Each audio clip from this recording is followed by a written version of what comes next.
ศาสตร์และศิลป์ในถิ่นฐานบ้านเฮาที่พ่อแก่แม่เฒ่าเราสืบสานนานมาคือหัตถกรรมอันเลิศล้ำภูมิปัญญาประเพณีล้ำค่าตระการตายุคโบราณหมดจากหน้าหลังออกพรรษาบ้านเฮาพ่อเฒ่าแม่เฒ่าเรามาประสานร่วมใจ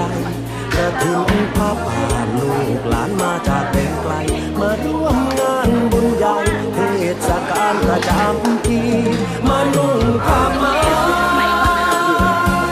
ใส่ประเกือเริ่มกันตรึมขึ้นโจ๊กขึ้นพรึมสนุกสนานเฮฮามาไหว้พระผืนจุ่มบอกพระโอนยายตา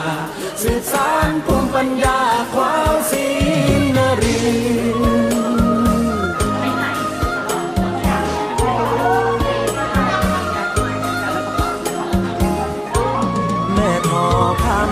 ลวดลายสบายช่างงดงาม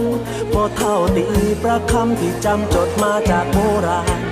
ลวดลายศิลปะจากถิ่นของโมรมันทุ่มเทมุ่งมั่นเพื่อต้อนรับการมาเยี่ยมเยือนลำห้วยระวียังไหลดีรวมสายบองปะโอนแสนสายชายต่างสายเผ่าพันธุ์ถิ่นฐานกำเนิดเกิดจากเป้าหลอมเดียวกันรวมแรงรวมใจเต็มคันเพื่อเทศกาลบุญบ้านเรามานุ่งผ้าไหมใส่ประเกือเริ่มกันตรึมพรึมโจ๊ะพรึมพรึมสนุกสนานเฮฮามาไหว้พระผืดจุ่มบอกพระ